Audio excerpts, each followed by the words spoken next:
नमस्कार, welcome to career 247। मैं हूं Prashant Dhawan. Now recently Donald Trump ने फिर से ऑपरेशन सिंदूर के टाइम में इंडिया पाकिस्तान के बीच में जो कॉन्फ्लिक्ट हुई थी उसके बारे में स्टेटमेंट दी है। ये कहा कि मैंने रोक दिया एक न्यूक्लियर वॉर, दोनों कंट्रीज को रोक दिया। और इंटरेस्टिंगली इस बार सडनली कई हफ्तों के बाद ना ट्रंप को यह भी याद आ गया कि फाइटर जेट्स का बड़ा इशू था। बहुत सारी डिबेट्स, बहुत सारे आर्टिकल्स पब्लिश हो रहे थे, बट ये कई हफ्ते पहले हुआ था। आज के समय ना दुनिया में कोई भी बात नहीं कर रहा कि ऑपरेशन सिंदूर के टाइम में फाइटर जेट्स का क्या हुआ था, कितने फाइटर जेट्स गिरे थे। बट अचानक से ट्रंप ने यह स्टेटमेंट देनी स्टार्ट कर दी और इसके पीछे रीजन भी है। ट्रंप देखो डोमेस्टिकली आज के समय बहुत ही ज्यादा प्रेशर फेस कर रहे हैं जेफरी एप्स्टीन इशू को लेकर। इसलिए अब ये इधर उधर की बातें करेंगे और कोशिश करेंगे कि कुछ डाइवर्जन यहां पे हो जाए, कुछ नई कंट्रोवर्सी खड़ी हो जाए। इसलिए ट्रंप ने यह बात बोल दी कि इंडिया पाकिस्तान के बीच में जब कॉन्फ्लिक्ट हो रही थी तब 5 फाइटर जेट्स गिरे गए थे। अब 5 फाइटर जेट्स किसके थे ये इन्होंने कुछ नहीं बोला। ये नहीं कहा कि ये फाइटर जेट्स भारत के थे, पाकिस्तान के थे, कुछ नहीं। ना पहली बात तो ट्रंप की जो एक्चुअल स्टेटमेंट है ये मैं आपको दिखाना चाहता हूं, फिर हम डिस्कस करेंगे कि किस तरीके से ट्रंप की इस स्टेटमेंट से पाकिस्तान का एक नैरेटिव बुरी तरीके से बस्ट होता है। ना इधर यहाँ पे आप देख पाओगे ट्रंप की statement. Something I'm very proud of. We stopped a lot of wars, and these were serious. ना मुझे यहाँ पे एक बात ऐड करनी पड़ेगी। अगर आप सोच रहे हैं बार बार ये ऑपरेशन सिंदूर का मेंशन क्यों करते जा रहे हैं, मतलब इंडिया पाकिस्तान में हमारे यहाँ ये इशू अब थोड़ा सा पास्ट में जा चुका है और चीज़ें हैं उस पर फोकस किया जा रहा है। सैंक्शंस का इशू है, इकोनॉमी है और ग्रोथ रेट है वगैरह। ट्रंप बार बार क्यों बोल रहे हैं? देखो बहुत इंपॉर्टेंट है। ट्रंप के कार्यकाल में यूएसए ने फाइनली ईरान की बॉम्बिंग करी है और अभी भी इजराइल और यूएस मिलकर आने वाले समय में ईरान पर एक बड़ा अटैक करेंगे। एक बड़ी वॉर होनी है, वो अगेन उसको अगर ये लोग अवॉइड कर पाए गुड फॉर एवरीवन, बट काफी हद तक ऑब्वियस है एक बड़ी वॉर होनी है। और यूक्रेन रशिया वॉर को भी ट्रम्प नहीं रोक पा रहे। जो ये पहले कहते थे कि मैं आते ही एक हफ्ते में सब कुछ रोक दूंगा, सब कुछ खत्म कर दूंगा, ये नहीं कर पाए हैं। तो डोनाल्ड ट्रंप को कहीं ना कहीं अपनी डोमेस्टिक ऑडियंस को कुछ ना कुछ सुनाना है कि ऐसा नहीं है कि मैं हर जगह विफल रहा हूं, कई जगह मैंने पीस करवाया भी है। फॉर एग्जाम्पल इंडिया पाकिस्तान ये दोहराते रहते हैं। इनका मेन मकसद है अपने लोगों के सामने ये ऐसी पिक्चर प्रेजेंट कर दे कि मैंने तो दुनिया को बचा लिया है। इंडिया पाकिस्तान ने न्यूक्लियर वेपन्स मिसाइल निकाल लिए थे, एक दूसरे को वो डिस्ट्रॉय करने वाले थे, धरती डिस्ट्रॉय हो गई, तभी बीच में मैं आ गया, रोक दिया दोनों को। बेसिकली ट्रंप ये स्टोरी अपने वोटर बेस को बेचना चाहते हैं। You had India, Pakistan, that was going. In fact, planes were being shot out of there. Four or five, but I think 5 jets were shot down actually. And Lindsay, that was getting worse and worse, wasn't it? That was looking like it was going to go. These are 2 serious nuclear countries, and they were hitting each other. You know, it seems like a new form of warfare. You saw it recently when you looked at what we did in Iran, where we knocked out their nuclear capability, totally knocked out. That's going to be gone for a long time. But there seems to be a hit and then another hit, a hit and another hit. It's a different thing. But India and Pakistan were going at it, and they were back and forth, and it was getting bigger and bigger, and we got it solved through trade. We said, you guys want to make a trade deal? We're not making a trade deal if you're going to be throwing around weapons, and maybe nuclear weapons, both very powerful nuclear.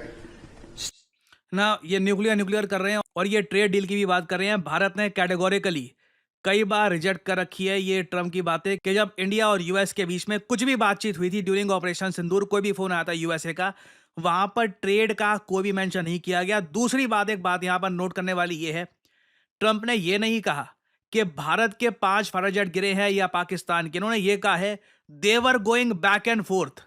ये सुनने वाली बात है। तो ये दोनों तरफ के नुकसान की बात कर रहे हैं। देखिए ऑब्वियस ही बात है, पाकिस्तान के फाइटर जेट्स गिरे हैं, ठीक है, वहां पर उन लोगों की स्ट्रेटजी ये रहती है कि बिल्कुल सब कुछ जनता को दिखाओगे, कुछ हुआ ही नहीं है। जबकि आप अभी भी आप अगर देखो रिपोर्ट्स आ रही है पाकिस्तान के एयर बेसिस जो भारत ने डिस्ट्रॉय किए थे, 2 महीने हो गए हैं, अभी तक ये ऑपरेशनल नहीं हो पाए। और यहां पे आप लोग देख पाओगे 2 महीने हो चुके हैं, पाकिस्तान का रहीम खान एयरबेस अभी तक बंद है। और सोर्स यहां पर ये नहीं है trust me bro, satellite images दिखाती हैं।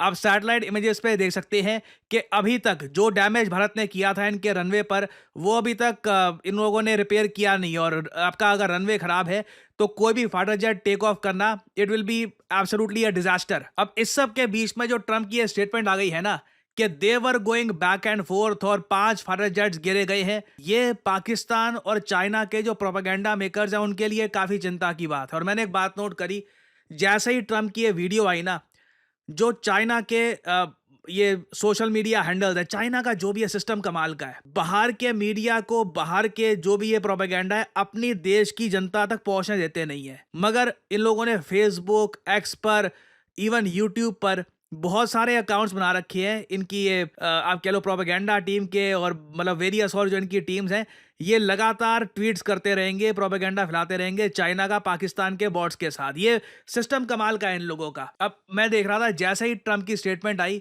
तो कई जो चाइनीज अकाउंट्स हैं, फॉर एग्जांपल ये इधर आप देख पाओगे चाइनीज अकाउंट है, ये खुलकर कहते हैं कि ये चाइनीज गवर्नमेंट के लिए काम करते हैं और उनका प्रोपेगेंडा फैलाते हैं ये लोग। ये लोगों ने इसको ऐसे स्पिन करना स्टार्ट कर दिया कि ट्रम्प ने कंफर्म कर दी है ये बात कि 5 Indian fighter jets were shot down by Pakistan during operation Sindoor. Again ये झूठ है, जैसे आप लोग जानते हैं, आपने पूरी वीडियो देखी है कि ट्रम्प ने ये नहीं कहा कि इंडियन फाइटर जेट्स यहाँ पे शूट डाउन हुए थे। दूसरी बात, पाकिस्तान तो ये कहता है कि इन्होंने 6 फाइटर जेट गिरे थे। कोई भी पाकिस्तानी कहेगा जो इनके प्रेस कॉन्फ्रेंसेस वगैरह में ये लोग कहते हैं कि 6 फाइटर जेट इन्होंने भारत के गिरे थे। तो अगेन जो रियलिटी है, definitely it is something else. हमारे जो सीडीएस साहब है कह चुके हैं, जो पाकिस्तान नंबर्स कोट कर रहा है ये बिल्कुल गलत है और बिल्कुल पाकिस्तान की साइड से भी लॉसेस हुए हैं। बट क्लियरली चाइना और पाकिस्तान ने डिसाइड ये किया है कि जो भी पाकिस्तान के लॉसेस हुए हैं, जो भी इनके फाइटर जेट्स गिरे गए हैं, उसके बारे में ये बिल्कुल चुप रहेंगे, कुछ बताएंगे नहीं। और जहां तक रही एयर बेसिस की बात, तो इन लोगों ने इनिशियली कहा था कि अरे कुछ खास नुकसान नहीं हुआ, बस कहीं पे छत गिरी है, उसको रिपेयर कर देंगे।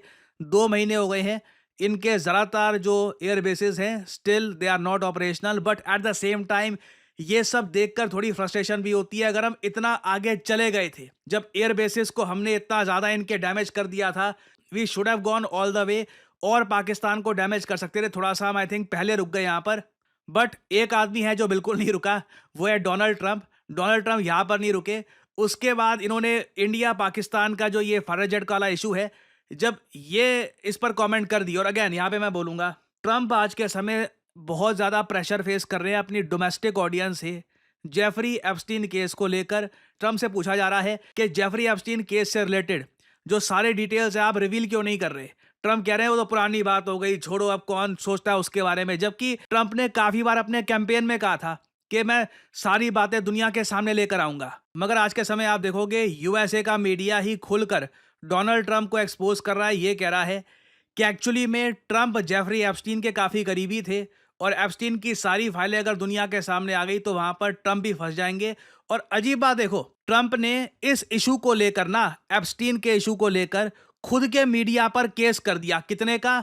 $10 बिलियन का। जी हाँ, इन्होंने रूपर्ट मर्डॉक, जो बहुत सारे ये न्यूज आउटलेट्स को ओन करते हैं in US, I think Fox News भी इनके अंडर ही आता है, उसके साथ साथ वॉल स्ट्रीट जर्नल, दोनों पर $10 बिलियन का केस किया है। अमेरिकन का सही है यार, मतलब देखो, इंडियन मीडिया का भरोसा करना नहीं है इन लोगों ने, क्योंकि कहते हैं कि जी क्रेडिबल नहीं है। अपने मीडिया पे केस कर रहे होते हैं इनके प्रेसिडेंट, तो भरोसा करे किसका फिर? ये दिक्कत आ जाती है ना, this is a huge problem. और आप अगर ट्रंप का जो खुद का सोशल मीडिया आउटलेट है ट्रुथ सोशल, वहां पे जाके आप देखोगे ना, इतने सारे ट्रंप सपोर्टर्स एंटी ट्रंप हो गए हैं वहां पे। वो ट्रंप को अनाप शनाप वहां पे बातें सुना रहे हैं कि तुमने वादा किया था, वादा तोड़ दिया, इलेक्शन के पहले कुछ और बोलते थे, अब कुछ और कर रहे हो। तो ट्रंप का जो सपोर्ट है यूएसए में ये काफी ज्यादा कम हो रहा है। मैं सरप्राइज नहीं होऊंगा आने वाले मिड टर्म इलेक्शंस में ट्रंप की बड़ी हार हो, क्योंकि आई डोंट नो कर क्या रहे हैं ये, मतलब इट्स अ बिग डिजास्टर। और घूम फिर के ना, जब इनके पास बोलने को कुछ होता नहीं है, तो वही बात, मैंने न्यूक्लियर वॉर रुकवा दी थी, फिर कहते हैं कि जी मैंने ब्रिक्स को रोक दिया, ब्रिक्स डॉलर को रिप्लेस करने वाला था। जबकि इंडिया ने कैटेगोरिकली कहा है कि ब्रिक्स के कहीं किसी प्लान में डी डॉलराइजेशन नहीं है। भारत ने रिपीट कर करके ये बात बोली है कि डी डॉलराइजेशन हम नहीं करने वाले। बट फिर भी ट्रंप ने रिसेंटली ब्रिक्स को टारगेट किया, कहा कि छोटा सा ग्रुप है ब्रिक्स, बिलिटल करके, बेसिकली ब्रिक्स को मॉक करके के छोटा सा ग्रुप है ब्रिक्स, ये भी बहुत ही जल्द फेड कर रहा है। मैंने इन पे टैरिफ लगाने की धमकी दे दी और डॉलर की डोमिनेंस को मैं बचा कर रखूंगा। अगेन पॉइंटलेस है। ब्रिक्स में कॉन्स्टेंटली नए मेंबर जुड़ते जा रहे हैं। ब्रिक्स की मेंबरशिप लगातार बढ़ती जा रही है। और वैसे आप लोग अगर सोच कर देखो ना, अगर ट्रम्प को एक्चुअली में ब्रिक्स को बर्बाद करना होता कि ब्रिक्स की बिल्कुल जो भी यूनिटी है डिस्ट्रॉय करनी है, वहां पर पाकिस्तान नाम का एजेंट भेज दो। पाकिस्तान ने ऑलरेडी एससीओ को बर्बाद कर दिया। आई थिंक ये बात भी चाइना को बाद में समझ में आएगी कि पाकिस्तान इनडायरेक्टली यूएसए के बिहाफ पे काम कर रहा होता है। पाकिस्तान की वजह से एससीओ आज के समय काफ़ी हद तक एक यूजलेस संगठन बन चुका है। ब्रिक्स में थैंकफुली अभी तक पाकिस्तान को डाला नहीं गया। जिस दिन पाकिस्तान ब्रिक्स में आ जाता है तब मैं कहूँगा कि अब ब्रिक्स भी गया। अब यहाँ पे कुछ एक इम्पॉर्टेंट मुद्दे की बात हो नहीं पाएगी। पाकिस्तान को घूम फिर के कश्मीर कश्मीर वहीं करना होगा। Everything will become ruined. तो अगेन देखिए, ट्रम्प का ये सब कहना है डजंट मेक एनी सेंस। बहुत सारे देश ब्रिक्स को ज्वाइन करना चाहते हैं आज के समय, but at the same time मैं समझ सकता हूं कि ट्रम्प बार बार ये बातें क्यों कर रहे हैं। He is under tremendous political pressure. और फाइनली यहाँ पे आप लोगों से मैं क्वेश्चन पूछूंगा कि भारत और वो कौन सा एक और आसियान देश है इतिहास में पहली बार युद्ध अभ्यास करेंगे अपनी नौसेनाओं के साथ। बहुत ही जल्द होगा ये, अगस्त में आपको देखने को मिलेगा। Great development, I welcome this. बताइए वो कौन सा देश है जिसके साथ पहली बार भारतीय नौसेना ये युद्ध अभ्यास करेगी। ये है यहाँ पे आपकी ऑप्शंस: वियतनाम, इंडोनेशिया, फिलीपींस या थाईलैंड। कमेंट सेक्शन में करिए उत्तर। जो लोग देंगे सही आंसर उनकी कमेंट को मैं दे दूंगा हार्ट, ताकि बाकी लोग समझ पाएं कि सही उत्तर क्या है। देखिए, मेरा मानना है अगर आज के समय आप आर्टिफिशियल इंटेलिजेंस का इस्तेमाल नहीं कर रहे काम में, तो आप किसी और ही युग में जी रहे हैं, क्योंकि एआई की मदद से आप बहुत सारी जॉब्स कर सकते हैं, आप बहुत सारा पैसा कमा सकते हैं, अपने आप को अपस्किल कर सकते हैं। फॉर एग्जाम्पल, अगर मान लीजिए मैं दिखाना चाहता हूँ कि कैप्टन अमेरिका ये मुंबई के किसी बिजी स्ट्रीट में वड़ा पाव खा रहा है और उसके ऊपर एक बहुत ही अट्रैक्टिव टेक्स्ट में लिखा है यमी, तो मैं आसानी से कर सकता हूं सही प्रॉम्प्ट डालकर। और इधर आप लोग देख सकते हैं, it was just that easy. इसके बहुत सारे वेरिएंट आप बना सकते हैं। अगर मैं चाहूं कि इस इमेज को मैं मूव करवाना चाहूं, तो इस तरीके से, जैसे कि अपनी स्क्रीन पे आप देख पा रहे हैं, मैं बहुत सारे जनरेटिव एआई सॉफ्टवेयर की मदद से इस इमेज को मूव करवा सकता हूं, एक स्टोरी क्रिएट कर सकता हूं। I can pretty much do anything. और ये सिर्फ एक छोटा सा, एक बहुत ज़्यादा छोटा सा एस्पेक्ट है जनरेटिव एआई का। जनरेटिव एआई की मदद से आप किताबें लिख सकते हैं, आप पर्सनालिटीज क्रिएट कर सकते हैं। You can pretty much do anything you want. और अगर आपने सही जगह से जनरेटिव एआई का कोर्स कर लिया, तो मैं आपको बता दूं, आप एक प्रॉम्प्ट इंजीनियर के रूप में नौकरी कर सकते हैं। जी हाँ, प्रॉम्प्ट इंजीनियर। कई लोगों को पता ही नहीं है कि ये नौकरी एग्जिस्ट भी करती है। कई लोग आराम से साल का 4 लाख से लेकर 6 साढ़े 6 लाख, जी हाँ, जो रियलिस्टिक सैलरी होगी वही मैं आपको बताऊंगा। कई लोग होंगे जो आज के समय कहते हैं कि जी हमारा कोर्स कर लो, फिर 25 30 50 लाख वगैरह। जो रियलिस्टिक चीज़ होगी वही मैं आपको बताऊंगा। प्रॉम्प्ट इंजीनियर को गूगल कर लीजिएगा, प्रॉम्प्ट इंजीनियर जॉब्स। आराम से 4 लाख से लेकर 6.5 के आसपास सैलरी होती है उसकी। और डिपेंड करता है आपके एक्सपीरियंस पे। And you can start your career. आप खुद का एआई स्टार्टअप कर सकते हैं, आप कंटेंट क्रिएटर बन सकते हैं। आप लोगों ने मुझको देखा है, मैं कंटेंट क्रिएशन में एआई का कितना इस्तेमाल करता हूं, आप सबको पता है। तो अगर आप जनरेटिव एआई को प्रोफेशनल तरीके से सीखना चाहते हैं, लाइव क्लासेस से, कि जहां पे आपके सामने टीचर हो, आप टीचर से सवाल पूछ पाओ कि जी ये प्रॉम्प्ट ऐसे क्यों डाला है, ये प्रॉम्प्ट में ये चीज़ अगर मैं ऐड करूं तो रिजल्ट ऐसे क्यों आता है, ये सब चीज़ें आप समझना चाहते हैं, तो करियर 247 का जनरेटिव एआई कोर्स हमने कर दिया है लॉन्च। आपको सिंपली क्या करना है, वीडियो के कमेंट सेक्शन में जाइए, यहाँ पे आपको लिंक मिल जाएगा, our generative AI for all. Now ध्यान दीजिएगा, इस कोर्स का नाम हमने स्पेसिफिकली रखा है जनरेटिव एआई फॉर ऑल। आप एक बिगिनर हैं, आपकी अभी तक नौकरी लगी नहीं है, आप नौकरी कहीं पर कर रहे हैं, खुद को अपस्किल करना चाहते हैं, कंटेंट क्रिएटर हैं, बेसिकली आप किसी भी स्टडी में आते हैं, तो करियर 247 का जो ये जन एआई फॉर ऑल है, ये आपको काफ़ी हद तक हेल्प करेगा। और इस पूरे प्रोग्राम के एंड में ना, खुद का एआई स्टार्टअप आप कैसे बना सकते हैं उसका प्रोजेक्ट भी साथ ही साथ किया जाएगा। ये सभी टूल्स को यूज़ कैसे करना है, ChatGPT, Midjourney, DALL E, various type के आज के समय जो जनरेटिव एआई के टूल्स हैं, इनको इस्तेमाल कैसे करना है, ये सब आप सीख पाएंगे करियर 247 पे। आपको सिंपली करना क्या है, यहाँ पे अपना नाम डालिए, अपना ईमेल आईडी, अपना नंबर और ऑब्वियसली डिस्काउंट कोड यहाँ पर डालना PD10। सो एक गोल्डन अपॉर्चुनिटी आपके सामने। जनरेटिव एआई के वैसे कोर्सेज दुनिया भर में अवेलेबल हैं, बट ऐसा कोर्स जहां पे आपको लाइव क्लासेस मिलती हैं, आपको प्रोजेक्ट्स करवाए जाते हैं, आपको सर्टिफिकेशन मिलता है बाय NASSCOM, ये बहुत ज़्यादा रेयर है। So if you want to enrol, start your journey in generative AI. Thanks for listening, and as I always say, may the gods watch over you.